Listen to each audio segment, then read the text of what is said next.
네, 안녕하세요. 류진스의 류호정. 진중원입니다. 네, 반갑습니다. 벌써 4화를 맞이하고 있습니다.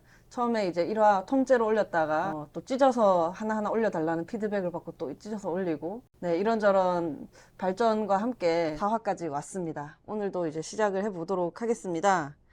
일단 근황 토크 먼저 해볼까요? 한판 승부 2주년 한판승부 네, 이더라고요. 2주년 네. 했고 그 다음에 시사저널 TV가 있는데 네네. 거기 이제 구독자 50만 돌파했고 와. 제가 1,500명, 이 3화 동안 1,500명 구독자가 늘어난 건 정말 별거 아니라고 생각하시겠군요. 네. 그리고 두 번째로 애플 핸드폰 교체하셨다면서요? 이게 그 제 페이스북에 내가 네. 올리지 않은 글이 올라간 거예요. 뭐냐면 저는 잘생겼습니다라고 올라간 거야. 난 모르고 다음날 갔는데 갑자기 뭐 애인 생겼어요. 저는 그다음에 어떤 사람 와가지고 뭐 술 내기했어요 막 이러는 거였어. 무슨 사태 파악을 못했거든. 근데 그 글이 올라가 있는 거야. 그래서 거기서 뭐라고 썼냐면 뭐 잘생긴 건 맞는데 저 글은 제가 쓴 게 아닙니다라고 올렸거든. 그래서 아마 해킹 당했다고 생각해가지고 그래가지고 또 조카 애가 뭐라고 붙였냐면 아이폰으로 아니 핸드폰 바꿔야 가나 그랬더니 아이폰으로 바꾸셔 그렇게 써가지고 아이폰으로 바꿔야 되구나 그래가지고 가서 또 아이폰으로 바꿨지. 나중에 해킹 알고 당한 줄 알고. 조카의 걔가 장난친 거야. 그래서 아니, 내가 뭐 이렇게 좀 뭐지 그냥이 아니라 그것 때문에.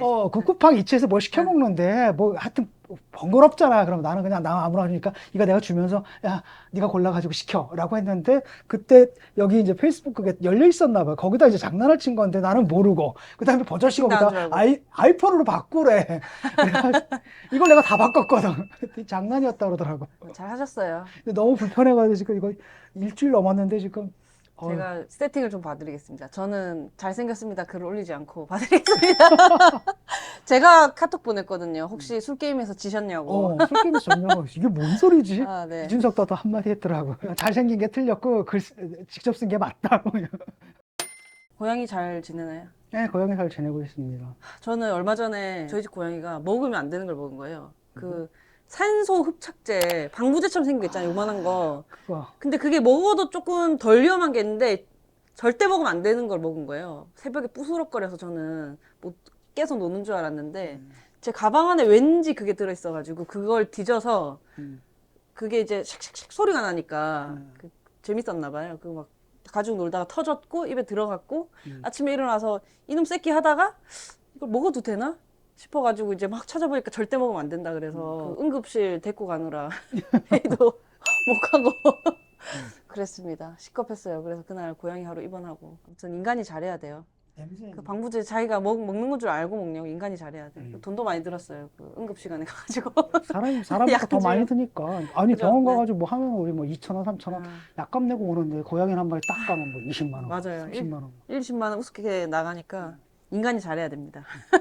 그래서 식겁을 했고 또 왠지 자랑하려고 이번 주에 이제 저희 노동 관련 토론회를 많이 했거든요. 음, 사서 노동자 토론회. 사서 노동자들 보통 이제 사서분들이 다들 뭔가 오해가 많잖아요. 그냥 그 자리에서 바코드만 삑삑 찍는 직업인 줄 알지만 사실 근골격계 질환도 많이 시달리고 그리고 많은 시민들을 대하다 보니까 감정 노동도 심하고 그다음에 뭐 민관 위탁 경우에 고용 불안정이 막 많은 문제가 있는데 그분들의 이슈가 잘 안 다뤄져서 토론회도 하고 그리고 이제 여기 유통업계 불법 파견 마트 뭐 대형마트 같은 곳들 그리고 은행 경비 노동자 사실 이것 때문에 꺼냈습니다. 음, 저희가 토론회를 했는데 기사가 하나도 안 났거든요. 그래서 저희 담당 노무사님께서 상심하고 계셔가지고 저희 뮤진스에서 다루려고 합니다. 은행 경비 노동자분들 저희 은행 가면 그 번호표 뽑을 때 왠지 찾게 되는 부분 있잖아요. 그분들이 사실은 경비 업무 하시는 분들인데 그런 서비스업이나 뭐 작성이나 이런 거 다 도와주시고 다 하시거든요. 그래서 겪는 또 문제가 많아서 여기도 이제 다뤘는데요. 많은 관심을 그 나이 부탁드립니다. 드신 분들 딱 들어가게 되면 뭘 어떻게 해야 될지 그죠? 모르니까 그럴 때 이제 안내해가지고 무슨 일로 오셨습니다 해서 이것까지 해주고. 근데 이제 업무에 업무를 하다 보니까 가끔씩 정말 도둑을 놓칠 때가 있대요. 경비업이 본업인데 그 가지고 가는 동안 시민 안내하느라 놓치는 거죠. 막 그런 문제들이 있어서 좀 토론회를 진행을 했습니다. 근황 토크는 여기까지 하고요. 본격적으로 들어가 보도록 하겠습니다. 요정 뉴스 들어가도록 하겠습니다. 요즘 이제 수해 현장 관련해서 참 가슴 아픈 일도 많고 또 정치인들의 그놈의 태도 때문에 또 하던 대로 하는 정치인들이 있어요. 꼭 이럴 때는 좀 잘하는 모습 보이면 좋은데 그것 때문에 국민들을 더 심란하게 만드는 일들도 있잖아요. 사건 사고를 일단 한번 훑어보겠습니다. 우선 오송 지하차도 때문에 총 14분이 사망을 하고 9분을 구조를 했죠. 보면 이제 이번에도 인재였다라는 생각을 이제 떨칠 수가 없는데요. 그 경과가 이제 나올수록 더 그렇죠. 경보도 했고 전화해서 알려도 주고 뭐 이런저런 심지어 이제 시민들까지도 나서서 행동했지만 그럼에도 불구하고 그런 사건 사고가 일어난 건데 이제 그 와중에 또 정치인들이 말을 또 잘못 얻는 일들이 있었죠. 원희룡 장관이 출장 돌아오자마자 여기 현장에 갔잖아요. 예. 근데 이제 기자회견 하려고 준비를 하는데 뭐 오가는 차량들이 있었고 네, 수해 복구를 위해서 피해 주세요. 뭐 차 들어가야 한답니다. 견인 차량 들어갑니다. 이런 이야기에도 불구하고 기자회견을 이제 먼저 이렇게 진행을 하는 것이 또 빙축을 샀거든요. 예, 적절하지 못했고, 적절하지 사실, 네. 못했는데, 그 좀 너무 사소하지 않아요, 근데 그런 건? 그렇게 했는데 저도 조금 이게 요즘 생각을 하는 게 꼭 가야 하는가라는 의문은 있어요. 그러니까 이재명 대표가 그 점에서는 처신을 잘했어요. 그러니까 그렇죠. 이재명 바깥에 대표는. 있어서 우리가 그 가봤자 그 별도가 방해만 안 된다. 됩니다. 네. 그래가지고 우리는 바깥에 머물겠다. 그건 처신을 잘한 것 같고. 옛날에는 그렇게 방문을 하는 것이 어떤 오히려 또 뭐 관심을 갖는다라는 표현이고 뭐 좋은 의미였을지도 모르겠다는 생각이 드는데 사실 요즘에는 가면 또 무슨 인쇄해 가지고 커다란 판을 준비하기도 하고 간다고 의전 준비하는 것 자체가 이제 일이 품이 더 드는 거고 하니 저는 오히려 그냥 그 서울에 있는 상황실에서 서로 원격으로 주고받고 그것만 해도 충분하지 않나? 굳이 그런 어떤 사진 한 장이 필요하다면 그것도 거기서 찍는 게 낫지 않나? 하는 생각이 좀 들더라고요. 꼭 그 현장이 있고, 그 다음에 이제 현장의 모습 보여주는 건 나쁘지는 않다고 봐요. 다만 이제 거기서 직접 일하는 분들한테 폐가 되지 않게끔 바깥에 머물면서 그들이 요구하는 거, 필요로 하는 것들이 있을 수가 있거든요. 근데 그것들이 많은 경우에 이제 이 부처 저 부처 따지지 않고 좀 그보다 위에 있는 사람의 도움이 필요할 때가 있어요. 그럴 때 그런 일을 해준다면 정말 좋은 거죠. 근데 이제 원희룡 장관 같은 경우에는 아마 그건 메꾸려고 했던 것 같아요. 자기가 이제 바깥에 있었거든. 요번에 딱 보면 그죠. 대통령 바깥에 있었지. 원희룡 장관 거기가 있었어요. 아니, 국토부 장관이 거길 왜 가는? 그렇죠. 이해가 안 가거든. 국토부 장관이 거기 가서 왜 우리 국토가 유린당했나? 뭐야? 우리 국토에 지금 지뢰가 깔렸나? 그것도 아닌데 거길 왜 갔는지 모르겠고. 그 다음에 또 하나는 여당 대표는 미국에 가 있었단 말이에요. 근데 행안부 장관은 뭐가 돼 있는 겁니까? 행안부 장관은 직무가 정지가 돼 있는 거고. 벼었어요. 근데 한덕수 너무 많이 폈네. 총리는 원래 이거 허수아비잖아요, 지금. 존재감이 없잖아요. 원래 총리가 상황 정리를 해야 되는데 그런 걸 못 보여준 거고. 이러다 보니까 이제 비난이 딱 올까 두려워서 이제 거기서 현장에서 알리바이 만들러 간 거죠. 그런 가운데 무리하게 하다가 약간.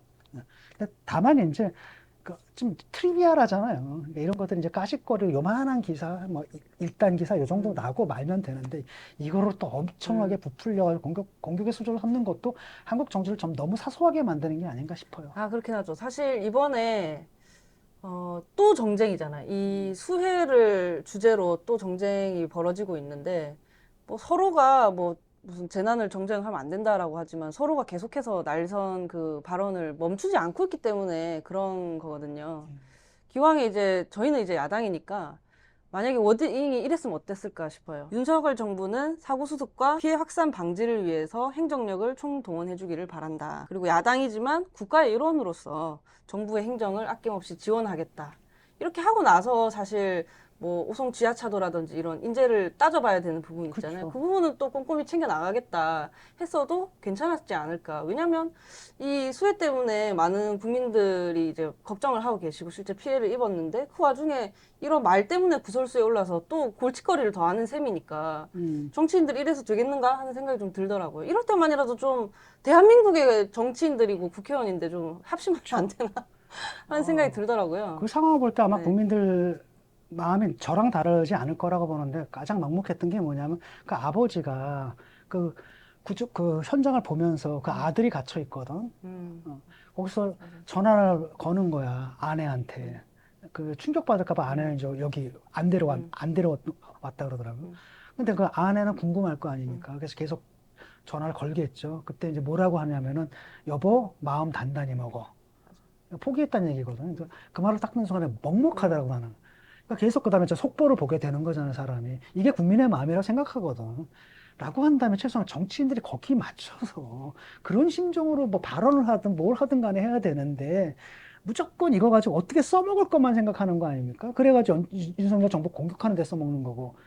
대통령도 문제야, 대통령도. 참 황당하더라고. 완전 무슨 이권 카르텔 얘기를 하더라고. 그거를 왜 굳이 붙일까요? 왜 굳이 사족을 붙일까요? 그냥 이제 담백하게 피해 복구를 위해 최선을 다하겠다라는 말만 있어서도 충분했는데 굳이 뭐 보조금을 어떻게 해가지고는 그 돈을 쓰겠다 하는 그러니까 식으로 다른 이야기를 끌어오잖아요. 그게 문제인 게 잘 보세요. 저 사람들, 국힘 사람들 마인드가 어떤 거냐면 이 사람들이 이번 사태를 설명하는 그 해석하는 그 프레임들을 한번 보세요. 몇 가지가 있거든요. 첫 번째 뭐냐면은 태양광 짓느라고 산 마구잡이를 개발을 해가지고 피해가 더 커졌다. 두 번째, 4대강 보호 해체해서 홍수가 더 커졌다. 그다음 세 번째, 아니 그 국토부 소관을 갖다 환경부로 이관하는 바람에 이게 커졌다. 그러니까 네 번째가 이권 카르텔이에요. 이것들이 딱 보게 되면 그 이권 카르텔로 이제 의미하는 바는 문정권 시절에 이른바 그들이 말하는 좌파 시민단체죠. 그러니까 자기들이 했던 평소에 했던 그 정치적인 공격들, 정치 공격 그 일환에 여기 이 수혜마저도 아무런 상관없잖아, 이것들은. 그마저도 이렇게 배치시켜가지고 정치적 공격의 대상으로 삼고 있는 거죠. 소재로 삼고 있는 거죠. 그러니까 이게 보면은 제정신인가, 이 와중에도. 그러니까 대통령은 뭐라고 해야 되냐면 일단 죄송합니다가 나와야 되거든. 왜? 작년에 수해 있었잖아. 그다음에 그렇죠. 작년에 용산 또 참사 발생했죠. 있었잖아. 자기가 뭐라 했으면 이런 일이 앞으로는 더 이상 발생하지 않게끔 하겠다라고 약속했잖아. 그 약속 못 지켰습니다. 죄송합니다라고 얘기한 다음에 만전을 기하겠습니다. 얘기하고. 아니 그 피해자 나중에 이거는 뒷얘기예요, 지금. 일단 구조하고 그다음에 수습하고 나중에 뒷얘기거든. 그다음에 그 예산은 따로 있어. 그렇잖아요. 맞아요. 아 그러면은 그 이권 카르텔 없으면 이 사람들 피해자 보전 못 합니까? 보상 못 해요? 말이 안 되잖아요. 근데 그걸 억지로 연결시켜가지고 이런 식으로 정치적으로 이제 소모하는 거. 그래서 이건 대통령이 기본적으로 뭐냐면은 이게 대통령 잘못이라고 누구도 얘기 안 해. 다만 대통령 책임이라고 얘기하는 거죠. 왜냐? 모든 책임들은 어디 대통령 그 책상에 있죠. 모든 책임이 여기서 멈춘다라고 얘기를 하잖아요. 그게 대통령이거든요. 완전 최고의 책임자잖아요. 국가 안보라는 게 뭐예요? 국민의 그 생명과 재산이거든요. 이걸 보호하는 게 안보예요. 그 최고 책임자가 대통령인데 그 50명이 이제 목숨을 잃은 사태거든요. 여기 대해서 사과 한마디 없이 앉아가지고 남 탓하는 거야. 또 이권 카르텔. 쟤들 때문이야. 쟤들 때려잡으면 돼. 근데 이번 사태에서 누가 이권 카르텔이야? 굴러온 돌이 이권이야? 아니면 흘러넘친 제방이 이권 카르텔이야? 난 뭔지 모르겠어요. 시민들께서 이런 정치의 공방 또 시작되는 걸 보면서 벌써 지긋지긋하실 것 같고, 사실 뭐 매번 이런 일 생기면 야당은 뭐 예견된 참사다, 그리고 여당은 불의의 사고다 하면서 또 제자리 걸음을 하잖아요. 크게 또 다르지 않은 것 같아서 정말 안타깝습니다. 여기다 이제 법적 책임을 딱 걸잖아요. 그러면 누가 처벌받는 줄 알아요? 말단 공무원들이에요.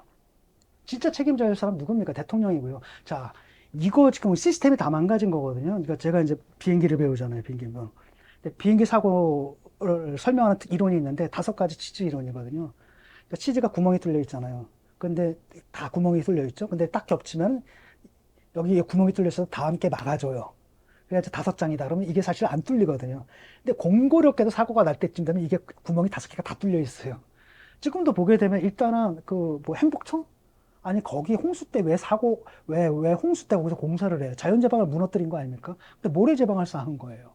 꼭 그랬어야 하느냐? 행복청에 문제가 있겠고 그 다음에 두 번째로는 안전진단하면서 그때 부산 그 지하차도 사고가 먼저 있었잖아. 동일한 사고가. 그래서 이제 안전 점검한다시고 이제 보고를 하라 그랬는데 이건 2019년에 지어졌다는 이유만으로 미호천이 바로 옆에 있는데 3등급이었죠. 3등급이라는 거야. 그러면 예산 지원이 늦게 나오거든요. 왜냐 예산이 프라이어리티가 할 때면 1등급부터 지원이 나와서 여기에 이제 차단 장치가 설치되는 게 그 예산이 작년이 아니라 지난달에 통과가 된 거예요.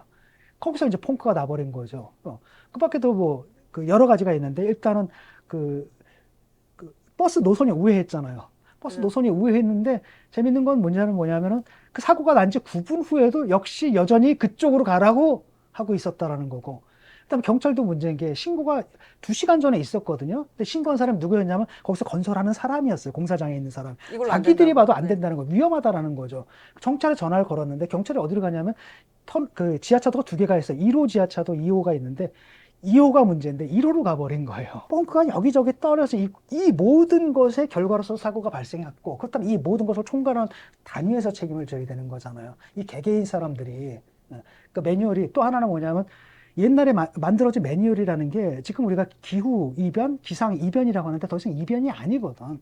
이게 그냥 노말이 됐거든. 그죠. 그러니까 옛날 매뉴얼이 안 맞는단 말이에요. 라고 한다면 이것을 누가 새로운 매뉴얼을 만드는 거, 새로운 시뮬레이션을 해가지고 새로운 대응 방법을 만드는 게 누구 윗대가리 책임이거든요. 그죠. 말단 공무원이 할 수 없죠. 하는 거 나중에 이제 찾는다. 찾아요. 그래가지고 찾아가 너 왜 안 했어? 왜 안 했어? 말단 공무원만 이제 보내버리는 거죠. 아마 그럴 것 같아요. 지금 정부의 스타일이 색출해가지고 처벌하고 뭐 그렇죠. 이런 쪽으로 되어 있어서 아마 지금 건도 그런 식으로 흘러가지 않을까 좀 싶은데요. 원인을 찾아서 진단을 하고 그래서 거기다 대책을 마련해서 그걸 시스템화하는 게 핵심이잖아요. 근데 그 사람들은 뭐냐 하면 항상 범인을 잡아서 처벌하는 거예요. 그러니까 지금 대통령이 하는 것도 항상 보면은 모든 문제를 범인 잡기예요. 나쁜 놈, 이제 카르텔, 건폭 그렇잖아요. 계속 이렇게 이름 붙이거든요. 그래서 그놈 때려잡으면 돼. 그러니까 거기다가 검찰, 그다음 누굽니까? 감사원, 그다음 세무조사, 국세청 이렇게 해가지고 이건 정치가 아니죠. 이건 국정을 운영하는 태도라고 할 수가 없죠. 그렇습니다. 지금 좀 빠르게 정치인들이 어떤 사건 사고를 또 몇 가지만 빠르게 짚어보면 김기현 당대표 경우에 이제 충남 청량군을 찾아서 위로했는데 또 자리를 떴을 때 한 시민이 정치인들 사진 찍고 가는 거 말고 하는 게 없다. 이런 식으로 말을 했거든요. 사실 이제 관행적으로 재난 현장 방문해서 포토타임 갖는 정치인들에 대한 어떤 비판적인 시선이 늘고 있다. 이제 그런 행위에 대해서 조금 지양을 해야 한다라는 거 좀 느꼈고요. 그리고 이제 말씀하셨던 국민의힘의 문재인 정부 탓, 그리고 또 윤석열 대통령의 그 이권 카르텔 발언에 대해서 유승민, 이준석 뭐 이런 분들이 또 나서서 이런 조언을 한 참모는 잘라야 된다. 그래서 또 다툼이 조금 있었고요. 참모의 조언이 아니라 본인 생각이에요. 그럴 것 같아요. 그리고 본인 생각이에요. 네. 그냥 본인의 수준이 그것밖에 안 되세요. 죄송하지만. 봐도 너무 많이 이제 기대를 많이 내려놓으셨네요. 초기에 비해서. 참모 말을 듣는 분이 아니에요, 이분이. 네, 들으시는 것 같지는 않고 또 그 와중에 이제 대통령과 대통령실의 유체 이탈 화법 보면은 대통령이 당장 서울로 뛰어간다고 해도 상황을 크게 바꿀 수 없는 입장이기에 꾸준히 상황을 모니터링했다라고 대통령실 관계자가 이야기를 했고 국민들 열받는 거죠. 윤석열 대통령은 또 어쩔 수 없다는 식의 인식은 완전히 뜯어 고쳐야 된다라고 해서 또 서로 다른 말을 하는 거죠. 홍준표 시장 사과는 하셨습니다만 골프 친 것에 대해서 또그 질타가 있었을 때 국민정서법에 기대서 이렇게 하는 거 좀 아니지 않느냐, 뭐 그런 규정이 어디 있느냐 이런 식으로 하는데 전 보면서 이 검사 출신 정치인들은 뭐 좀 사과를 할 수가 없나 도대체가 틀릴 수 없는 사람들이라는 생각이 들었어요. 그런 본인도 2006년인가 그 얘기했어요. 그 골프 친 사람들 욕했거든. 그러니까 내로남불을 한 거죠. 그리고 아니 생각을 해봐. 그 폭우가 나가지고 지금 사람들이 막 죽는다는 뭐 뉴스가 막 나오는데 거기서 골프가 치고 싶어? 나 이해가 안 돼. 그랬더니 뭐 또 그렇게 얘기를 하다. 그러다 결국은 이제 비가 와서 골프를 그래도 멈추지 않았습니까? 라고 하는. 그거는 골프를 더 이상 못 치니까 멈춘 거지. 이 사람이 도의적 책임을 느끼고 멈춘 게 아니니까. 그러니까 꼭 이게 얘기 들어보니까 비가 오잖아. 안 굴러간대, 공이. 그러니까 골프를 못 치게 돼서 멈춘 거지. 아, 여기서 멈춰야겠다 싶어서 멈춘 게 아니라는 거예요. 이 사람 안 쳐봐서 몰랐는데 아무래도 그렇겠네요. 김의겸 의원? 그렇죠. 궁평지하차도로 몰아넣는 것이다. 조국과 민족의 운명을. 그런 식의 비유에 또 갖다 사용하고 정쟁의 수단으로 삼는 거 참 문제인 거. 근데 이제 김의겸 의원 같은 경우에는 비유도 잘못됐지만 사실 애초에 그 우크라이나 전쟁에 관한 생각 자체가 저희랑 시각이 좀 다른 것 같거든요. 네. 이게 어디서 나오는 그런 걸까요? 그분의 세계관에 동의할 수가 없거든요. 우리가 그 러시아의 우크라이나 침공에 대해서 규탄 결의안에다 서명을 한 나라예요. 그다음에 우크라이나에 인도적 지원을 하고 있는 거거든요. 우리나라 대통령이 갈 수도 있고 마땅히 또 가야 된다고 생각을 해요. 그다음에 대통령이 그런 일을 하는데 예를 들어가지고 사고는 매번 나거든요. 홍수도 나고, 그다음에 뭐, 모두, 가뭄도 나고, 또 무슨, 뭐 여러 가지 사고가 나는데, 그걸 다 예측을 해가지고 아무 데도 못 간다라는 건 있을 수가 없는 거고, 또 이게 이제 혼자서 취소하고 이런 일정이 아니거든요. 외교라는 건 항상 상대국이 있는 거고, 이거 할 때는 젤렌스키 그 바쁜 사람 만나는 게 얼마나 힘들었겠어요. 아마 그래서 미리 조율이 좀 됐을 다 거예요. 조율이 네. 된 일정이 있기 때문에 그런 거 가지고 시비 걸어서는 안 되고, 이분은 저는 이해가 안 가는 게, 아니, 우크라이나 대통령을 만나는 게 왜 조국과 민족의 운명을 궁평지에 차도로 집어넣는 거야? 난 그 세계관이 굉장히 문제가 있다고 보거든요. 편향이 있다고 봐요. 그건 굉장히 잘못된 빗대어 편. 표현한 것도 잘못이지만 우선 그 인식 잘못됐다고 자체가 생각하는 인식 세계관. 자체가 잘못돼 있고, 특히 이제 이상한 좌파들이 있거든요. 이상한 좌파들이 있어가지고 이 사람들은 러시아한테 이렇게 심정적으로 공조를 해요. 러시아가 이기고 있다라는 둥. 근데 그 바탕에 뭐가 깔려면 세계 체제론을 보거든요. 미국이 있고, 원래 미국 제국주의 맞아요. 그렇다면 소련은 그거 아닌가? 러시아는 러시아말로 지금 제국주의적인 야욕을 부리고 있는 거거든요. 그러니까 그런 지정학적 관점에서 누구 편을 드느냐 이런 문제가 아니라 반미는 좋은데, 그렇다고 해서 이건 좀 다른 문제잖아요. 좀 다른 문제고, 문제는 뭐냐면 거기서 그걸 봐야 되는데, 우크라이나 사람들은 그러니까 소련, 그 옛날에 그 러시아라든지 중국과 같은 권위주의 정권을 살기 싫어하는 거예요. 유럽이 되고 싶어 해. 그게 이제 유로마이던 혁명의 본질이거든요. 그러니까 나름대로 민주화를 하는 거예요. 그러니까 러시아의 밑에서 벨라루스 뭐 이런 나라 있잖아요. 체찬 이런 독재 국가들이 이렇게 살고 싶지 않고 우리는 유럽이 되고 싶다는 거.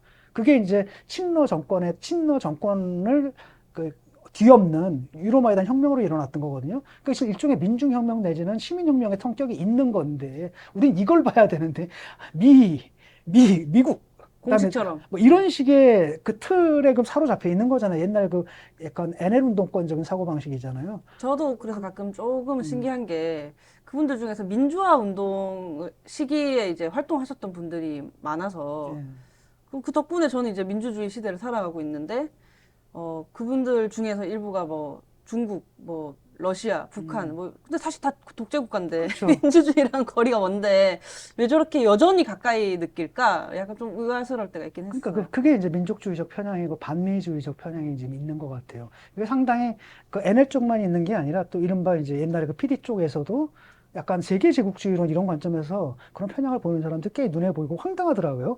그다음에 우크라이나 지원을 갖다 절대 반대한다.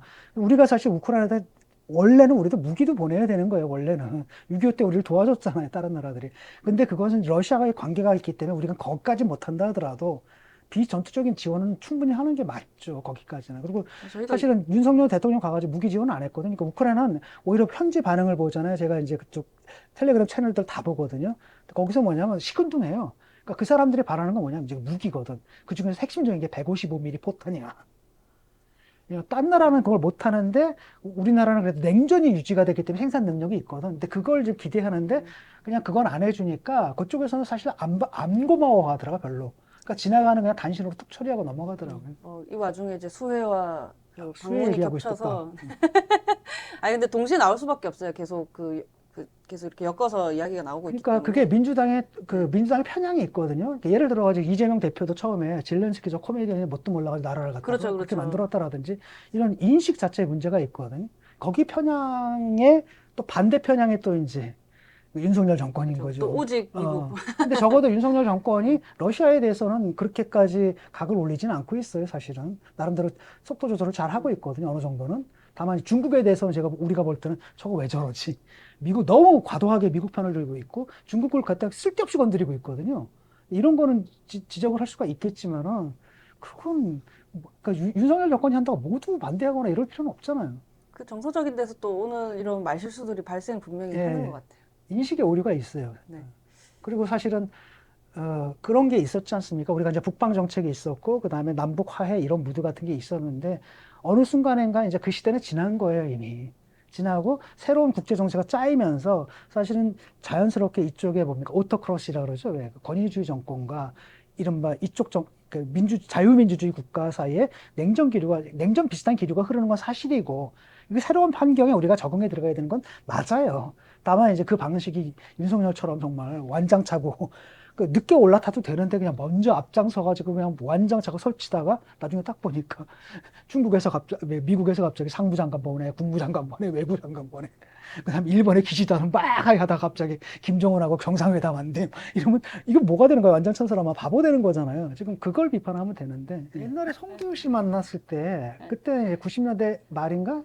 90년대 말이지. 90년대 말인데 그때 내가 아주 유학을 하고 있을 때인데 그 만나가지고 하여튼 그 근본적인 차이를 느낀 게 딱 만나가지고 그 선생님이 떠났을 때 그때가 60년대잖아. 그때 한국이 아닙니다. 우리가 87년 겪었고 민주화도 됐고 우리가 이제 시민사회가 성성됐습니다. 그랬더니 시니컬하게 웃으면서 언제부터 우리가 시민사회가 있어요? 이러더라고요. 그 차이예요.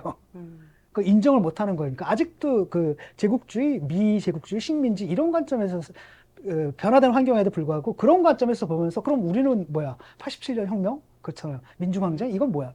그럼 광주는 뭐야? 민주화운동은 뭐 어떻게 없다는 거야 그냥. 그 머릿속에 없는 거야. 그러니까 오로지 미국과 북한과의 관계 또는 이런 민족 모습만 이렇게 머릿속에 있더라고요. 그래서 그때 그 차이를 내가 이제 알았거든요. 아, 이 사람하고 이 차이가 나는구나. 그냥 그러니까 우리 같은 경우는 이제 벌써 그 87년 체제를 충분히 경험하고 왔는데 이 사람은 아직까지도 60년대, 70년대 있는 거예요. 외교는 이제 그냥 먹고 사는 문제죠. 이제 다시 수혜로 돌아와서 사실 수혜를 저희가 미리 예견을 하고 또 대비를 철저히 해야 된다 이런 거 몇 달 전부터 이야기를 했거든요. 그런 만큼 특히나 이런 선출직 공직자들은 이런 시기에 좀 자리를 지키려는 노력을 다 해야 하지 않는가? 또 이렇게 포토타임 가지러 쓸데없이 방문하는 일은 이제는 없어야 하지 않는가? 뭐 그런 생각들도 했고요. 이런 거죠. 그 요번에 그 지하차도 있잖아요. 그 지하차도. 그건 아마 나름대로 그 매뉴얼을 만들어 놨을 겁니다. 그러니까 정상적인 상황이라면 그것을 사실은 차단할 필요가 없거든요. 근데 거기서 빠진 게 바로 뭐냐. 옆에 미호천이 있고 그게 범람할 경우가 시뮬레이션이 안 된 거죠, 지금.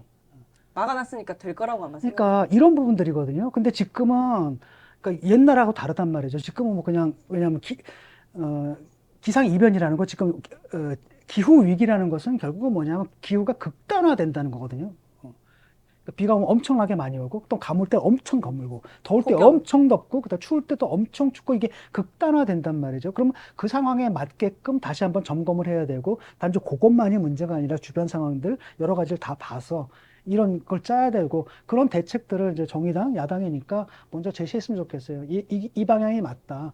왜냐 우리는 맨날 그래 범인 잡아가지고 처벌하고 끝나고 그다음에 똑같이 해서 또 인재다 맨날 나와. 이것은 인재다.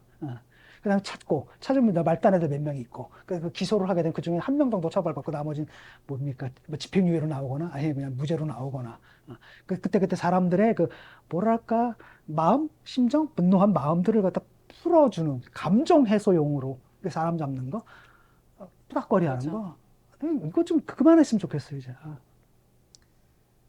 올해는 좀 대비를 철저히 해서 넘어가나 했는데 또 이런 일이 생겨서 그러니까 지금 아직 장마 안 끝났어요. 또 온다고. 그다음에 또 태풍이 그죠. 올 수가 있거든. 그러니까 계속 그렇잖아요. 해야죠. 사실 이제 기후가 이렇게 극단화됐다라는 것은 모든 국민들이 이제 인지를 하고 있는 단계이기 때문에 당연히 이루어져야 하고 이런 기후 위기, 기후 재난 상황일수록 국가의 역할이 중요하죠. 그렇지 않으면 이 모든 걸 다 시민들이 알아서 일기예보 보고 혼자서 대비하고 뭐 이럴 수밖에 없는 거잖아요. 사실 이번에 그 오송 지하차도 건에서도 공무원 그분이 조금 면피성 발언을 하신 것도 논란이 됐는데 뭐 매뉴얼대로 했을 뿐이다 뭐 이런 식으로 얘기를 하셨는데 그렇게 되면 사실 그러면 시민은 누구를 믿고 내가 그 시기에 어디를 다닐 수 있겠어요. 이럴수록 국가가 시민들의 안전을 위해서 만반의 준비를 다 하고 있다. 이런 신뢰를 줄 수 있어야 된다고 생각합니다. 그게 이제 매뉴얼대로라는 게 굉장히 함의하는 바가 있거든. 일본이 그래요. 그때 그 후쿠시마 터졌을 때 있잖아요. 저쪽에 이제 고립된 마을이 있는데 일주일 동안 생수도 안 간 거야. 길이 끊겼는데. 그래서 공무원한테 왜 너희들은 아무 일도 안 했느냐라고 했더니 매뉴얼이 없다는 거야. 쉽게 말하면 문제는 뭐냐면 매뉴얼대로 해야지 나중에 처벌을 안 받아. 거기에 집착하는 거야. 왜냐? 법적 처벌의 기준이 그거거든. 매뉴얼이거든. 이거 지켰냐, 안 지켰냐. 그러니까 우리가 자꾸 이렇게 사람 잡고 막 이렇게 하다 보면 공무원들로 하여금 더욱더 창의적인 생각을 하게 하는 게 아니라 자기 책임을 면하게 하는 그러다 보면 관료주의로 가게 되거든. 그럼 그건 결과적으로 시민들의 건강, 시민들의 생명을 또 위협할 수도 있다는 거죠. 그래서 난 이런 식의 해법은 좀 아닌 것 같아요. 재난 시의 매뉴얼이라는 건 최대한 재량권을 또 보장하면서 급한 경우에 이제 하는 것들이니까. 매뉴얼도 지금은 낡았다라는 게 드러난 거 아닙니까? 다시 만들어야 되고. 근데 그걸 갖다 예컨대 청주시에서만 할 수 있는 것도 아니고 충북도에서 할 수 있는 일도 아니고 사실 정부 차원에서 그래서 정부가 존재하는 거잖아요. 상황시라는 게 있을 거 아닙니까? 컨트롤 타워가 있고 거기서 이런 것들을 좀 하고 거기서 대안을 제시를 해야 되는데 앞으로 제가 이런 사고가 나는데 앞으로 우리가 이렇게 고쳐나가겠습니다. 그 얘기를 듣고 싶은 거잖아. 국민들은 대통령한테 잘못했습니다. 앞으로 이렇게 해서 이런 시스템을 만들겠습니다. 이 얘기를 듣고 싶은 거거든요. 근데 앉아가지고 이권 카르텔 때려잡아 막 이런 거고 법무부 장관 바쁘겠네. 누가 일을 이렇게 하냐고. 네, 넘어가도록 하겠습니다.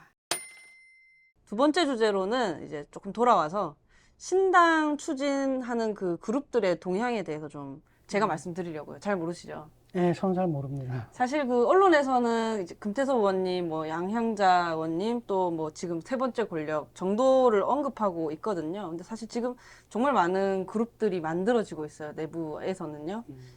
그래서 뭐 6시 넘어서면은 서여의도 쪽은 이미 다당제예요. 서로 만나서 생각을 교류하고 우리가 얼만큼 생각이 같은지 또 다른지를 좀 확인하는 시간들을 보내고 있습니다. 견해를 좁혀가고 있다라는 거죠. 일단 지금 제가 기억나는 순서대로 하면 저희 세 번째 권력이 있고 그다음에 금태섭 전 의원의 새로운 당이 있고요. 양향자 의원의 한국의 희망이 있고 또 얼마 전에는 새로운 질서 그리고 또 당신과 함께라는 그룹도 등장을 했습니다. 새로운 이제 질서라는 곳은 원내 3당의 청년들이 뭐 거의 40대이긴 하지만 주도를 하고 있고요. 당신과 함께라는 곳은 청년 정치학교 그 수강생들 그룹이라고 해요. 저는 이제 그분들을 아직 구체적으로는 잘 모르는데 이렇게 언뜻 들었을 때 어떠세요? 서여의도의 6시 이후? 아니, 만나봐야지. 알죠. 무슨 얘기를 하고 네. 어떤 비전을 갖고 있는지 들어봐야 되는데 아직은 이름밖에 못 들어봐가지고. 아, 그죠. 지금도 이름도 처음 들어봐요. 지금 그죠? 여기서. 예. 이런 것들이 있습니다. 이게 왜 난립을 또 이렇게 하는가 했을 때 좀 두 가지 측면을 짚을 수 있을 것 같아요. 양당제로는 안 된다라는 생각이 확실하게 있는 분들인 것 같고요. 지금 좋은 정치를 그저 이제 연구하고 말할 때가 아니라 이 정치라는 거 그 자체를 작동하게 만들어야 된다라는 거죠. 근데 그것이 양당제로는 조금 어렵겠다 생각하시는 분들인 거고, 기획정당을 만든다면 저는 필패할 거라고 생각을 해요. 하지만 이제, 이 정치라는 것에 대해 이 복원을 목표로 해서 긴 시각을 갖고 좀 함께 할 사람들을 구할 수 있다면, 매번 실패해온 이 다당제에 대한 도전이었지만 또 성공할 수 있지 않을까 그런 생각도 하고 있습니다. 실패 옛날에 했다고 해서 제가 지금 하지 말아야 할 이유는 없잖아요. 네. 큰 비전을 가지고 문제는 뭐냐면 어차피 지금 기존의 그 정치 세력들은 정치적 정당성을 획득하는데 실패했어요. 그러니까 과거에 쉽게 말하면 왜 우리 당을 찍어야 되는가라는 이야기를 그 이유를 제공해 줬거든요. 각 정당들이. 예를 들어서 뭐 보수당이다라고 한다면 경제 개발을 해야 되니까 이런 거죠. 산업화. 그다음에 이쪽에서는 민주화를 해야 되니까. 그다음에 이쪽에 노동자 농민 뭐 이런 것들이 있었는데 이제 그 시대가 지난 거죠. 그런 담론이 유효하던 시대가 이제 지났음에도 불구하고 이 사람들이 새로운 걸 마련하는데 실패했기 때문에 자꾸 옛날 거를 얘기를 하는 거예요. 그러니까 민주당 같은 거 사실 다 기득권이 다 돼가지고 부패했음에도 불구하고 아직도 자신들이 정의로운 세력이라고 착각들 하잖아요. 그게 이제 맥고네상스라고 자기 오인 상태거든요. 근데 저쪽도 이제 그 국힘 사람들도 이게 산업화 얘기가 언제적 얘기입니까? 근데 아직까지도 뭐 이승만 붙잡고 있고 박정희 붙잡고 있고 그다음에 그 라인으로 계속 나가고 있고 그다음에 이쪽도 운동권 시대가 이제 지났거든요. 이제 그러니까 그 민주노동당 시절로 해가지고 그 진보정당 한 10년, 20년 했잖아요. 근데 그 한계가 좀 드러난 거 아니겠습니까? 라고 한다면 더 이상 그리고 이제 그 이야기로 묶을 세력이 없어요, 지금. 다 재생산 위기잖아요. 재생산 위기고, 지금 새롭게 2030들이 오고, 이 사람들은 산업화 시대가 아니라 이제 정보화 시대에 태어났고, 한국이 선진국 시대에 태어나서 완전히 다른 문제, 다른 욕망들을 갖고 있는 이들 주체한테 어떤 이야기를 던질 것인가, 여기에 성공한 정당이 하나도 없다라는 거고, 그냥 선거 때 그때 이용해 먹다가 선거 끝나면 팽 하고 버리는 거라는 거죠. 그래서 아까 좀 말씀하신 것처럼 장기적인 플랜을 갖고 이거를 그들이 자기의 정치적인 이야기를, 자기들의 정치적 욕망을 조직할 수 있게끔 자기 이야기를 쓰게끔 도와줘야 되고, 그게 좀 핵심이라고 저는 봐요. 너무 저품질 경쟁을 하는 것 같아요. 양당제, 적어도 대한민국의 양당제는 지금 그런 상태인 것 같아요. 특히 이번 또 막말 논란들을 또 통해서 느꼈는데, 뭐, 의원님들 심정은 저도 똑같이 이해를 하거든요. 콘텐츠가 범람하고 있고, 나의 메시지를 유권자들에게 전달하고 싶고, 의정활동을 홍보하고 싶고, 그런 마음은 알겠는데, 근데 우리 뭐랄까, 우리 K 콘텐츠 이런 말 하잖아요. 우리 한국의 문화가 뭐, 저기 세계화되고 있다. 뭐 이런 이야기들 많이 하는데, 이상하게 K 콘텐츠는 고품질로 승부를 했는데 K 정치는 점점 더 저품질이 되어가는 거죠. 오히려 경쟁하지 않는 체제라서 그런 거 아닌가 하는 생각을 이번에도 또 했습니다. 다른 의미의 네. 경쟁을 하죠. 막말 경쟁을 하죠. 쟤보다만 나으면 돼. 의 경제를, 경쟁을 하는 거죠. 시민사회하고 커먼센스라는 게 있었잖아요, 옛날에는. 쉽게 말하면 저널리즘이라는 게 살아있단 말이죠. 대표적인 게 약간 손석희 같은 사람들이 있었단 말이죠. 근데 이제 싹 몰락하고 그 자리를 누가 차지하면 김어준, 뭐 이렇게 었어요. 그 다음에 생각을 해봐요. 저도 이제 유튜브를 하잖아요. 그래서 특정 진영을 씹잖아요. 그러면 40만. 음. 근데 그 반대편을 또 씹잖아요. 그러면 조회수가 갑자기 1.2만. 뭐 이래요. 이러면 사람들이 딱 보면 그 논리에 따라가게 되거든요. 따라가면 행성, 이러다 보면 사실 사람들이 확증 편향만 강화시켜주는 거예요. 그러니까 사람들은 뭐냐면 컨텐츠가 있으면 좋은 컨텐츠, 나쁜 컨텐츠가 아니라 자기가 갖고 있는 믿음을 더 강화시켜주는 거 있잖아요. 그걸 좋아해요. 저희 채널이 그걸 자꾸 깨려고 해서 알고리즘을 못 하는 거 아닐까요? 그렇죠. 그런 문제. 제가 또 간단하면 내가 지금 마음 잡고 이재명을 빨든지 윤석열을 빨잖아요. 강남에 몇 년 사이에 강남에 내가 빌딩 올려요. 아, 딱 보니까 정말 저런 수 가지고 하느냐? 나 고단수잖아요. 내가 한번 마음 잡고 한번 하면은. 뭐 아직 현실이 없는 얘기니까 근데 뭐 이제 가정으로. 근데 이게 점점 심화되고 그다음에 이들이 영향력을 갖는 거예요. 지금 KBS, MBC가 뭔가 망가진 것도 그거거든요, 결국은. 그러다 보니까 반대편에서는 아예 뭐 시청률 없애자 이렇게 나온단 말이죠. 이렇게 된 것들이 이 중간이 다 무너지고 이거 따라간 거고 사실은 이건 TBS 같은 경우에도 김어준 갔다가 장사하는데 그건 유튜브잖아요, 사실은. 그러니까 공중파가 유튜브에 먹혀버린 거거든요. 그러다 보니까 그또 반격을 받아가지고 그냥 존망의 위태로운 상태가 돼버린 이런 엉망진창 상태인데 그러니까 경쟁적으로 그 짓을 하는 겁니다. 자기 강성 지지층들을 갖다가 만족시켜야 되고 이러다 보니까 양당제라는 게 저 책임 정치의 영역에서 이렇게 싹 빠져나가 버린 거죠. 그렇죠. 다시 데리고 그러니까 들어와야 되는. 무책임하면 무책임할수록 지지를 받는다니까. 그러니까 이게 지금은 말이죠. 우리가 지난 대선이 최악이라고 얘기했죠. 아니에요. 그 시점에서 최악이었습니다. 앞으로는 더 나빠질 수가 있어요. 더 심해질 수가 있고. 그러니까 미국에서도 지금 트럼프가 다시 돌아오잖아요. 미국이 어떤 나라입니까? 그런 나라도 그렇게 돼요. 이게 결국은 그 미디어 환경의 변화, 이 여러 가지 환경의 변화, 그 다음에 큰 이야기를 잃어버렸거든요. 이제는 옛날에는 못 살아도 희망이 있었어요. 절로 간다 목표가 있었거든. 이게 없는 거예요. 라고 했을 때 사람들은 그런 문제를 갖다가 문제를 누군가 해결해 주는 걸 기대하는 게 아니라 나의 그걸 좌절감과 분노감을 해소해 줄 누군가를 찾는 거예요. 그러니까 나쁜 놈 지목해주고 때리고 막 하고 그래서 원한의 정치 또 혐오의 정치 이렇게 해가지고 감정적으로 풀고 아 시원해 그래서 빵빵빵 슈퍼챗 막 보내고 이렇게 되는 이게 그러니까 정치도 그렇게 되고 있다는 거거든요. 이게 양당제의 폐해라는 거. 그래서 요즘 좀 걱정인 게 기후 위기라든지 아니면 뭐 저희 정책적으로 뭐 연금 문제 이런 것들 있잖아요. 이런 거는 공동체가 좀 힘을 합쳐서 머리를 맞대서 해결을 해야 하거든요. 특히 연금 문제는 세대 간의 또 대화도 필요한 문제이기도 하고요. 기후 위기 같은 경우는 산업적 전환이 반드시 필요로 하죠. 그럴수록 사실 각자 도생이 아니라 우리가 함께 하면 이 공동체를 더 나은 방향으로 바꿔낼 수 있고 그것이 나에게도 좋다라는 어떤 믿음, 신뢰, 뭐 연대의 가치랄까, 공존, 뭐 이런 것들이 필요한데 지금 정치 이런 체제 하에서는 그런 게 불가능하겠구나. 가끔 되게 걱정돼요. 나 앞으로 어떻게 살지? 이래가지고 나 혼자 알아서 먹고 살아야 되는 거야? 뭐 이런 생각도 좀 많이 들고 한 60년 더 살아야 되는데 큰일입니다. 인구위기 문제도 그렇잖아요. 네. 네. 여러모로 조금 갈등 해결 능력을 잃은 공동체가 갈 길이라는 것이 뻔하기 때문에 지금 계속 그 시점에 최악이라고 말씀하시는데 그거를 어떻게든 멈춰 세워야겠다. 절박한 마음으로 해야겠다라는 생각을 그 좀 자주 이야기를 해요. 써야 돼요. 지금 인구 문제는 어떻게 할 거냐. 우리가 2050년이면 일본을 제치고 세계 최고령 최고령 사회가 될 것이고, 그때 이제 지금에 비해 가지고 1200만에 가까운 생산 가능 인구가 줄어들어 버린다는 거죠. 그럼 경제가 버티질 못하거든요. 이 사태는 어떻게 할 것인가. 그러니까 여기에 대한 대책들, 비전들 이런 걸 보여줘야 되거든요. 이런 큰 이야기를 써야 됩니다. 왜냐하면 우리는 이제 우리는 다 살았어 이제, 그쵸? 연금 받아 챙겨가지고 그냥 살다가 가면 되는 건데, 저 젊은 세대들은 어떨 거야? 이제 그러니까 우리까지만 해도 항상 좋아진다, 나아질 거다 희망을 갖고 살았는데, 지금은 뭐냐면 딱 보게 되면 나아지는 게 아니라 계속 나빠진다라는 이런 절망을 갖고 살아야 되는 세대들이거든. 그들에게 뭔가 보여줘야 된다는 거죠. 그런 이해를 써야 되는 기후위기도 그렇고, 그 다음에 좀 전에 했던 그 연금 문제도 그렇고, 내가 받을 수 있을까? 그게 문제죠. 지금 제가 어떻게 보면 이제 허리 세대잖아요. 지금부터 한 20여 년간 계속 허리 세대일 건데, 그렇게 해서 제 부모 세대를 그 연금을 뭐 부양을 해요.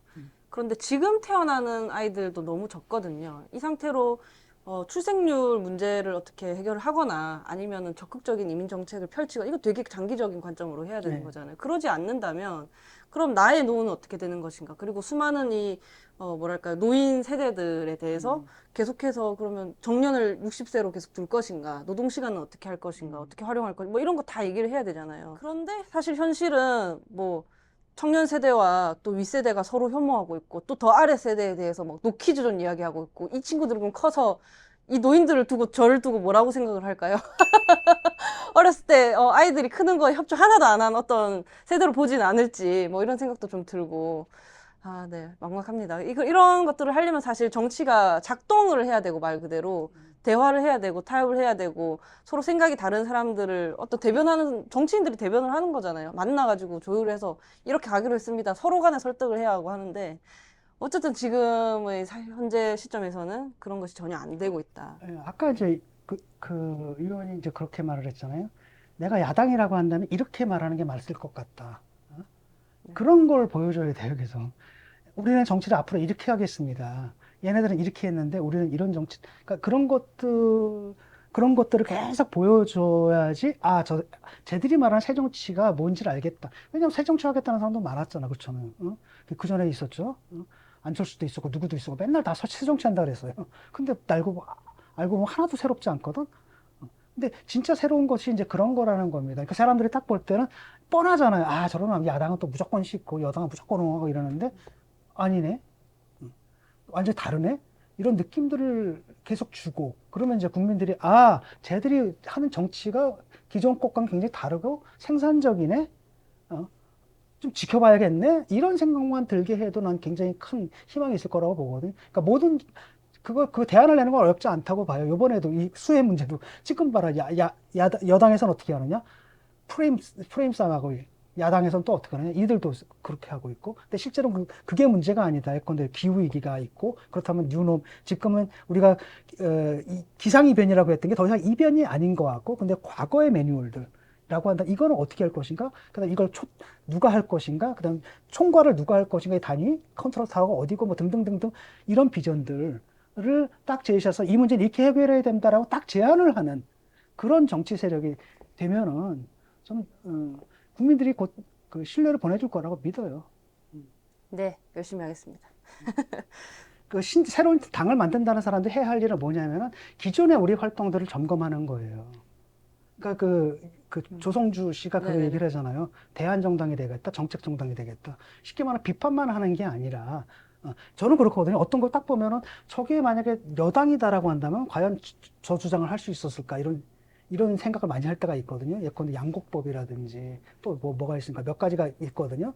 그러니까 야당이니까 예컨대 뭐 야당이기 때문에 무슨 뭐 그래도 노동자 농민들의 이익을 우선적으로 대변해야 된다. 뭐 이건 어떤 면에서 맞았고 또 전통적으로 그렇게 왔는데 집권할 세력이라고 한다면은 자기를 지지하는 그 세력들을 또한 설득할 수도 있어야 되거든요. 모든 국민들이 볼 때 타당한 해결책이 되잖아요. 그렇게 따져야 될 게 굉장히 많아요. 예컨대 그 외교 안보 문제에 대해서도 그렇고 이런 것들이 제가 볼 때 굉장히 낡은 더 이상 지금 세계가 변화하고 있는데 그 환경에 맞지 않는 옛날 운동권 시절에 자기가 젊은 시절에 생각했던 그 세계관의 범위에서 벗어나지 못하고 있는 거고 이런 것들 국민들이 볼 땐 조금 낡았네. 이런 느낌을 주거든요. 이것부터 고치면서 이걸 구체적으로 어떻게 고칠 것인가? 아까 달라진 모습들이 있잖아요.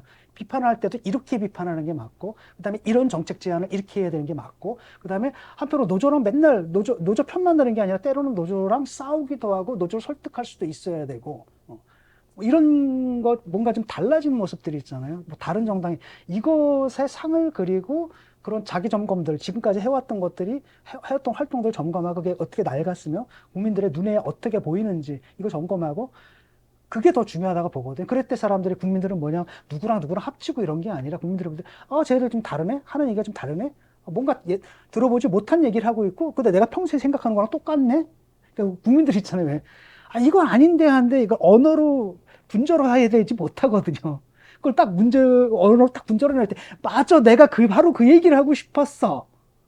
라는 심정을 갖게 해줄 때, 그때 사람들이 모이게 돼 있어요. 타협할 아, 생각을 또 해야 되거든요. 왜냐면 우리 그렇죠. 모두가, 이게 그렇거든요. 자유민주주의 국가에서 사람마다 이해관계가 다 달라요. 어느 한쪽을 갖다 눌러가지고 내 이해를 관철시키겠다, 내 정치적 의지를 강제하겠다, 이렇게 가서는 안 되거든요. 가능하지가 않아요. 개혁도 불가능해져요. 그러니까 지금 윤석열 대통령 덫이 바로 그거죠. 나는 저 사람 이해를 못 하겠는 게, 그것도 뭐 의석이나 많고, 그렇게 얘기를 하면 참 내가 이해가 되는데, 힘도 없는데 제가 엄청난 힘을 가졌다고 착각을 하는 거예요, 지금. 지금 이 양당제로는 할 수가 없구나. 다당제라고 말씀하시지만 이 국회 안에서 교섭된 단체가 아닌 정당들은 온전히 그 정당 정치, 교섭하는 그런 정치를 할 수가 없거든요. 가짜 다당제 국가인 거죠. 그래서 무언가를 바꿔내려면, 결과를 내놓으려면 3당, 4당이 교섭단체 규모로 꼭 필요하겠구나. 그렇게 해야 서로 둘이서 만나서 서로 저품질 경쟁만 하지 않도록 정책 경쟁을 할 수 있도록 만들 수 있겠구나. 그런 생각을 했어요. 근데 뭐 그렇게 하시면 뭐 국민의당, 정의당, 뭐 옛날에 민주노동당 뭐 이런 이야기 하시면서 다 실패했는데 말씀을 하시지만 성공했으면 지금 안 하겠죠. 실패했으니까 지금 또 도전을 하는 거 아니겠어요? 결국 내가 살아갈 세상이기 때문에 네, 지금 제가 행동할 수 있을 때 행동을 해야겠다라는 생각을 좀 갖고 있습니다. 양당제를 깨부술 모든 정치 세력과 함께 할 수 있다. 이렇게 해서 다당제 국가로 가는 거죠. 그리고 다음번에 만들어질 다당제 국회는 시민들이랑 계속 보고 사는 겁니다. 지지고 볶고 사는 겁니다. 그렇게 됐으면 좋겠어요. 네, 마지막으로 실업급여 논란입니다. 저도 화가 다 굉장히 많이 났는데요. 우선 이제 당시부터 좀 짚어보도록 할게요. 12일에 국민의힘 노동개혁특별위원회 실업급여 제도 개선 공청회가 있었습니다. 여기서 내용이 실업급여 하한액.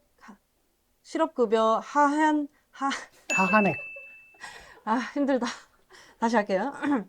실업급여 하한액 하향 또는 폐지, 그리고 부정수급 방지를 위한 행정조치 강화, 그리고 실업급여 수령 최저 근무기간 연장, 뭐 이런 내용들이 나왔어요. 근데 또 여기서 말로 논란이 생겼어요. 박대출 정책위 의장은 실업급여가 악용돼 달콤한 보너스라는 뜻의 실업급여라는 말이 나오지 않도록 해야 한다. 그리고 이미자 노동개혁특위 위원장은 일하는 개미보다 배짱이를 더 챙겨주느냐는 여론이 있다.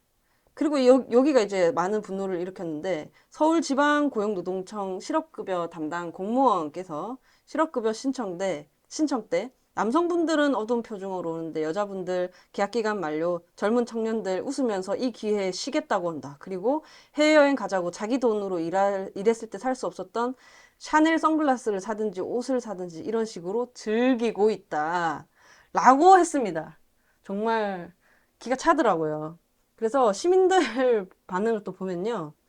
왜 젊은 사람, 여자들이 실업급여 많이 받냐고? 실업을 많이 당하니까 그렇지.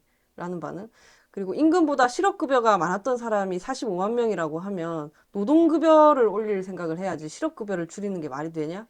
그리고 뭐 엄밀히 따지면 공짜로 받는 돈이 아니고 내가 납부한 고용보험에서 받는 돈인데 그렇게 꿀러 보이면 국회의원 그만두고 실업급여 받아라. 그리고 네, 신청서 내려갈 때 전날까지 펑펑 울어서 눈이 부은 채 갔다. 그래도 그 자리에선 예의상 웃으면서 상담한다. 이렇게 웃는 표정으로 갔다고 또 욕을 먹어야 되냐 하시는 분도 있었고. 공무원이가 네, 그 사람을 잘라야 돼. 네, 실업급여로 저는 보면서 그러니까 그런 그 사람 네. 공직에 적합한 사람이 아니잖아요. 지금 저런 인식 가지고 그걸 하면 안 되거든. 부적합자고 저 사람 이 사람이 이제 실업급여를 좀 받아봐야 될 것 같아. 내가 볼 때는.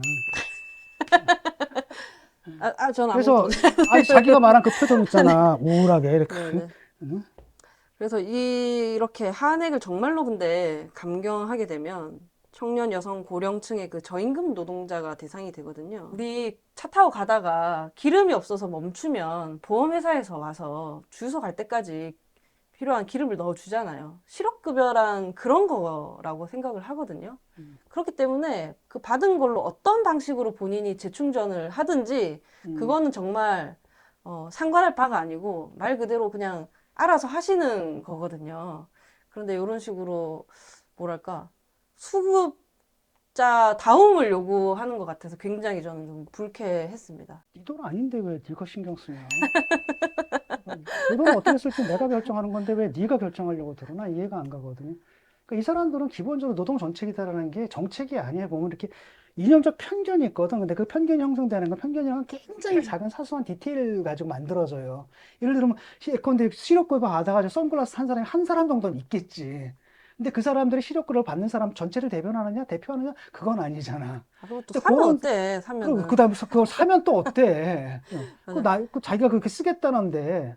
근데 그런 걸로 해가지고 편견을 만들어가지고 그걸 갖다가 일반화를 한 다음에 일단 후려치는 데 사용하는 거거든요. 그래서 이게 보게 되면은 노동 정책이라기보다는 이념 전쟁을 벌이고 있어요. 이념 전쟁을 벌이고 이게 다 사회학이야. 이게 우리 돈이 이렇게 새고 있어. 이걸 내가 윤석열이 지금 막아내고 있어. 잡아내고 있어. 여기서 정책 정당성을 얻으려고 하는 일단 정책 드라이브거든요. 그러니까 사실상 강성 지지층들을 상대로 한 일단 지지율 관리 차원에서 이게 얘기가 되니까 이 개혁이라는 게 될 수가 없는 그냥 거죠. 시원하기만 하고 이루어지는 거 없는 채로 또 가겠구나 하는 생각이 또 하나 들었고, 그리고 너무 변화된 사회를 이해 못하는 거 아닌가 하는 생각도 몰라요. 그러니까 들었어요. 사람들이 어떻게 사는지 자체를 한 번도 경험해 본 적이 없는 사람들이고, 지금 음, 옛날에는 요랬죠. 한 20여 년 교육을 쭉 전일제로 받고 한 40여 년 쭉 사실 뭐 또 같은 회사에서 정년 맞이할 때까지 일하는 것도 가능하던 시대가 있었고, 그 뒤로 정년퇴직해서 이제 연금을 받는다거나 하는 방식으로 노후를 보내는 그런 음, 사회였다고 하면, 지금 그렇지 않거든요. 뭐 의무 교육이 이제 끝나고 나면 취업을 하더라도 뭐 너무 산업이 다변화되고 있기 때문에 내 직장이 그냥 없어져서 실업을 하기도 하고, 지금 뭐 단기간 뭐 비정규직이 많이 늘어나고 있거든요. 플랫폼 노동자, 우리 지금 현재 노동법이 포괄하지 못하는 그런 사각지대도 너무 많아요. 음, 그래서 그게 무슨 실업, 뭐 정말 꿀 빨기 위해서 내가 실업 상태에 놓이는 게 아니라 내가 실업을 당하는 거거든요. 그렇기 때문에 중간중간 사이사이에 실업급여를 받으면서 재충전도 하고, 또 이 변화된 사회에서 또 내가 다시 직장을 갖기 위해서 나를 재교육하는 시간도 갖는 거고요. 그렇기 때문에 그 교육 취업, 그리고 그 사이에 껴있는 또 휴식 또한 중간중간 당연히 같이 들어가는 거죠. 이런 걸 이해하지 못하니까 요런 식의 발언이 나오는 거 아닌가 하는 생각이 좀 독일에서 들었어요. 내가 유학할 때 기억나요. 어느 경영자단체 한 사람이 그 말을 했다가, 그러니까 독일은 이제 엄청나게 잘 돼 있잖아요. 그런 것들이. 그러니까 실업급여 같은 것도 가가지고 내가 일을 찾고 있다는 걸 증명만 하면 굉장히 많이 나오거든요. 이게. 많이 나오고, 그다음에 내 친구도 그래. 그러니까 애를 갖다 셋을 깠어. 딱 놓고 킨더겔트라서 아동수당 받고, 그다음에 실업수당 받고 이래가지고, 그다음에 이제 또 자기 아내가 스페인 사람인데 스페인으로 또 여행도 가고 막 이러거든요. 그러니까 이런 사람들이 딱 있으니까 이제 그쪽에서는 그걸 뭐라 그러냐면 밀하이스 뭐라더라? 까먹었다. 볼하이스 뮬. 이게 뭐냐면 복지 쓰레기다. 이렇게 한 거야. 그게 이제 난리가 난 거지. 그래가지고 나중에 사과하고 난리가 났는데 사실 망언이거든, 그게. 근데 이걸 갖다가 지금 망언으로 사회적 지탄을 받는 그 얘기를 갖다가 그 실업급여 얼마나 줍니까 그거 지금 그 알량한 실업급여를 놓고 여당 사람들이 집권 여당 사람들이 그런 망언 수준의 얘기를 하고 있다는 게 슬픈 거죠. 그러니까 저 사람들 마인드에 그러니까 노동 문제에 대한 인식이 전혀 없는 거예요. 아무런 인식이 없는 거죠. 그러니까 자꾸 그런 편견에 따라 가지고 문제를 진단하고 그다음에 그런 아주 사소한 그 자극적인 예들을 가지고 그다음에 사람들 선동하고 그걸 때리고 이런 식. 그걸 갖다 지금 그 국정을 운영한다라고 지금 하는 게 그거라는 거죠. 그러니까 사실은 선전선동 정치를 하고 있는 거예요. 우파 버전으로. 그리고 저희가 이런 비판을 하면 그래도 뭐 부정수급은 없애야 되지 않느냐, 억울하다는 듯이 이야기를 하는데, 저는 이게 윤석열 정부의 또 스타일 때문인 것도 있다고 해요. 왜냐면 다 척결하려고 해요. 노동 문제, 노조 척결. 교육 문제, 갑자기 1타 강사를 다 척결하려고 해. 부정수급. 갑자기 수급권자들을 다 아, 그러니까 척결하려고 하는 요 방식. 근데 이 윤석열 정부의 그 무슨 노동 유연성을 위해서라도 사실 사회보장제도는 확대되어야 돼요. 그렇죠. 그 사회에 울타리가 없으면은 그 회사도 이제 충분히 그 정년을 보장하지 못하는 시대인데 어떻게 하겠다는 그러니까 거야? 노동시간 그 노동시간 그 유연화 뭐 할 수 있지. 뭐 노사가 합의해가지고 때로는 뭐 조금 길게 조금 덜 오케이 더 좀 더 유연할 수 있는데 그러려면 노가 있어야 되거든. 맞아요. 타협 대상으로서 사용자와 대등한 타협 대상으로서 노가 있어야지 그게 가능한 건데 우리가 딱 볼 때 그 못 받아들이는 게 뭐냐면 아니 노사가 알아서 하라고 한다면 노동자는 사용자 말대로 할 수밖에 없으니까 사실상적으로는 대화가 아니다라는 거 이것 때문에 이제 거부하는 거잖아요. 그러니까 이런 방식으로 지들이 하려는 정책을 위해서도 노조는 강화해야 되는 게 맞단 말이죠. 근데 그게 이제 그런 건 없어요. 그냥 무조건. 근데 저 사람들 하는 얘기가 보면은 이런 겁니다. 부정수가 없애야죠. 없애고 있어요. 왜? 맞아요. 모든 나라가 그거 하고 있거든요. 왜냐? 우리가 전기를 보내잖아요. 그 전기가 새요. 100% 보낼 수 없습니다. 수도관 있죠? 누수가 있습니다. 100% 보낼 수 없거든요. 그렇기 때문에 그걸 잡아내기 위해서 여러 가지 장치들이 있는 거고, 그래서 감사를 하는 거고, 조사를 하는 거고, 그러다 걸리면 검찰에서 수사해가지고 기소도 하는 거고, 그 다음에 재산 환원하고. 그 정상적인 국가엔 그게 있어요. 그 시스템이. 뭘 더 하겠다는 거야. 뭘 더 하겠다는 거야? 부정수급을 해서 법적으로 진짜 부정을 했다 그러면 당연히 적발을 해가지고 잡아내야 되는 거지. 근데 저 사람들은 그때 문제는 뭐냐면은 쉽게 말하면 지금 받는 건 부정수급이 아닌 거예요. 합법적으로 받아내는 거거든요. 근데 그거 부정수급이라고 규정을 해버린다라는 겁니다. 근데 근데 그거 굉장히 잘못됐다고 보거든요. 그러니까 항상 없는 적을 만들어내야 되니까 항상 나쁜 놈을 발명해내. 그러니까 문제를 해결하는 게 아니라 해결할 능력이 없으니까 나쁜 놈을 발명해낸 다음에 지명을 해, 호명을 해. 근데 국민들한테 국민들 보세요. 쟤예요. 저 새끼예요. 저 새끼예요. 저 새끼예요. 저 놈을 내가 잡겠습니다. 이거거든요, 지금. 이게 무슨 정책입니까? 정치입니까? 실업급여로 어딘가로 놀러 가고 하는 게 뭐 누군가에게는 뭐 그래도 공부하는 데 쓰고 뭐 그런 데 썼으면 좋겠지만 그게 그렇다고 부정수급인 건 아니거든요. 근데 지금 여론을 그런 식으로 또 호도를 하면서 말로는 부정수급을 또 이야기를 하고 있으니 기가 막힐 노릇이죠. 감사원이 그거 잡아내라고 있는 거잖아요. 앉아가지고 감사원이 그 짓을 안 하고 뭐 이상한 것만 하고 있으니까 문제가 되는 거죠. 지금 딱 할 줄 아는 거 딱 세 개밖에 없어요. 감사, 수사, 조사. 그렇잖아요. 국정원, 뭡니까? 국세청, 그 다음에 검찰, 그 다음에 또 뭐 누구예요? 감사원. 이거밖에 없잖아요, 지금. 이렇게 다 때려잡고 치고받고 싸우고 하다가 저거 끝이 정권 날까봐. 바뀌면 또 저거 그대로 또, 지금 보면 이게 뭡니까? 직권남용이거든, 많은 경우에, 이거. 지금 공무원들 가만히 있죠? 내가 볼 때는 국회의원들도 말이죠. 일단은 내년에 될 국회의원들은 다음 공천은 윤석열이 안 주거든. 어떻게 될지 몰라요. 네, 이곳은 국회의원 회관 류호정 의원실입니다. 저녁 시간대에는 에어컨이 잘 가동되지 않아서 조명의 열기와 또 이 후끈한 분위기로 인해 카메라가 견디지 못하고 꺼지고 있습니다. 그래서 다, 이제 다, 저희가 이제 들어가 봐야 될 시간인 거죠. 네. 다음에 우리 집에 와요. 저희 집에는 빵빵한 에어컨이 있습니다. 네, 저희 촬영 장소 이동을 조금 고려를 나도 해보겠습니다. 여기 네. 힘들어. 네. 네. 오늘은 세 꼭지 정도로 저희가 정리를 해봤는데요. 재밌게 들으셨나요? 다음번에는 아마도 장소를 이동을 해서 네, 또 만나 뵙게 될 것 같습니다. 참, 이 정치 논평을 할 때 정책적인 이야기도 하고 조금 더 건설적인 이야기를 들려드리고 싶은데 정치 현안 이야기를 하다 보면 어찌 이렇게 때를 놓치지 않고 정치인들이 막말이 이렇게 업데이트가 되는지 저도 좀 갑갑하기도 해요. 네, 다음번에는 좀 더 알찬 내용으로 찾아뵐 수 있도록 하겠습니다. 여러분 오늘 고생 많으셨습니다. 근데 하실 말씀 있으세요? 뉴진스인가 그게 네, 무슨 걸그룹 이름 아니에요? 맞아요. 어디서 류진스예요, 많이 저희는. 들었다 그랬더니 그 동영상에 돌더라고요. 그래서 그래서 뉴진스라고 했구나. 그거 알았어. 아니, 이제 하신 거예요? 저희는 가보겠습니다. 내일 새해 그, 내일 새해 복. 블랙핑크하고 블랙핑크까지는 아는데. 까지요? 네. 7년 전에 데뷔한 그룹 아니에요, 거기? 블랙핑크도 이제 가는 거야? 갈무리야? 가장 한창이죠, 뭐, 네. 제니 팬이야, 제니. 네. 축하드립니다. 그다음 리사. 네.